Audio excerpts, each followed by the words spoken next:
Hello, அஸ்ஸலாமு அலைக்கும். இன்றைக்கி நம்ம ஒரு சென்னா மசாலா செய்ய போகிறோம். அதுக்கு முன்னாடி நான் ஒரு சின்ன விஷயம் சொல்லிக்கிறேன்.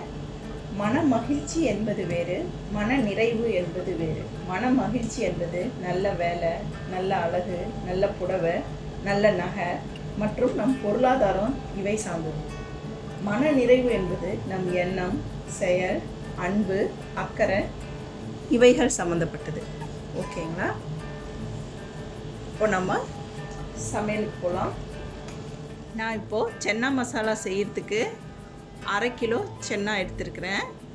அதுக்கு தேவையான பொருள் என்னன்னு சொல்லிட்டு நான் காமிக்கிறேன். இந்த சென்னாவை மஞ்சத்தூளும் கொஞ்சம் உப்பும் போட்டு வேக வச்சுருக்கேன். ஓகேங்களா? இப்போது இந்த 1/2 கிலோ சென்னாக்கு 4 வெங்காயம் எடுத்துருக்கோம். பாருங்கள், இது கொஞ்சம் பெரிய வெங்காயம் தான். 4 வெங்காயம் எடுத்துக்கிறோம். அப்புறம் இதுக்கு 5 தக்காளி, சின்ன சின்ன தக்காளி தான். 5 தக்காளி எடுத்துருக்கோம். இதை வந்து வேக வைக்கணும், இந்த வெங்காயத்தையும் தக்காளியும். நான் இதை எப்படி வேக வைக்கிறதுன்னு உங்கள்கிட்ட நான் காமிக்கிறேன். இப்போது நம்ம 4 வெங்காயம் வெட்டி வச்சுருக்கோம். அதை வந்து இந்த குக்கரில் போட்டுக்கிறோம். இப்படி பெருசாகவே இருந்தாலே பரவாயில்ல. அதே மாதிரியே இந்த 5 தக்காளியையும் இந்த மாதிரி வெட்டி வச்சுருக்கோம். இதை போட்டுக்கிறோம். இதில் கொஞ்சம் தண்ணி ஊற்றிக்கிறோம். தண்ணி ஊற்றிட்டு இதை ஒரு 3 விசில் விட்டுட்டு உங்கள்கிட்ட அப்புறம் நான் காமிக்கிறேன். இப்போ நம்ம இது 3 விசில் விட்டுட்டு வேக வச்சுட்டோம். பாருங்கள், இது தண்ணியோடு இதை அப்படியே மிக்சியில் போட்டு நல்லா அரைச்சிக்கலாம். ஆறின உடனே அரைச்சி எடுத்துக்கோங்க பேஸ்ட்டாக. ஓகேங்களா? நான் அப்புறம் அரைச்சிட்டு உங்கள்கிட்ட காமிக்கிறேன். ஓகே, இப்போ நம்ம சமையல் செய்ய ஸ்டார்ட் பண்ணலாம். இதுக்கு நம்ம 5 டேபிள் ஸ்பூன் எண்ணெய் ஊற்றிக்கிறோம்.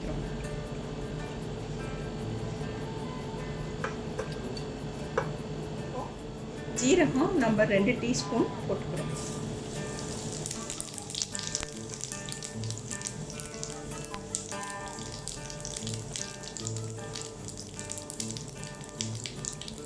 இது நல்லா பொரிஞ்ச உடனே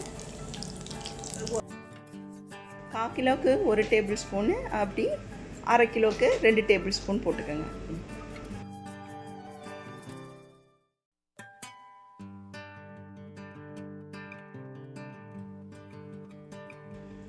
ரெண்டு டேபிள் ஸ்பூன் மிளகாத்தூள். தீஞ்சிடக்கூடாது, அடுப்பை கொஞ்சம் மெதுவாக வச்சுக்கோங்க. 2 டேபிள் ஸ்பூன் கொத்தமல்லி தூள்,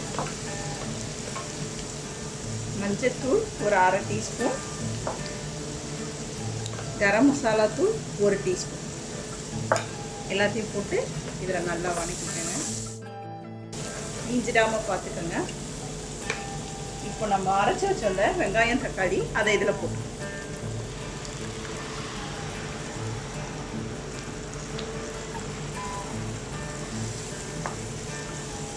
இதில் 2 ஸ்பூன் உப்பு போட்டுக்கிறோம்.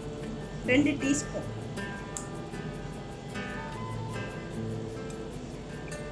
இதை ஒரு 5 நிமிஷம் நல்லா கொதிக்கிட்டோம். அப்புறமா நம்ம கடலை போட்டுக்கிறோம்.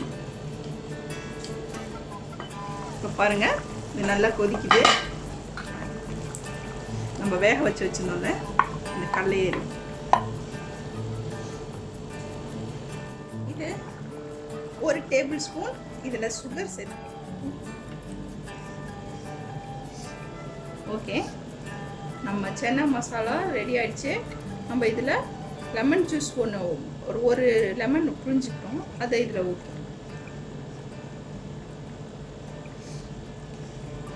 ஓகே, ஆஃப் பண்ணிடலாம். கொஞ்சம் கொத்தமல்லி கீரை.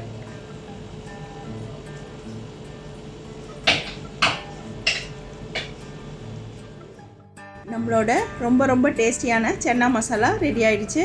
இது நீங்கள் பூரி, சப்பாத்தி, பரோட்டா எதுக்கு வேணாலும் தொட்டு சாப்பிட்லாம். ரொம்ப நல்லாயிருக்கும். இதை செஞ்சு பாருங்கள். நான் அடுத்த வீடியோவில் உங்களை சந்திக்கிறேன்.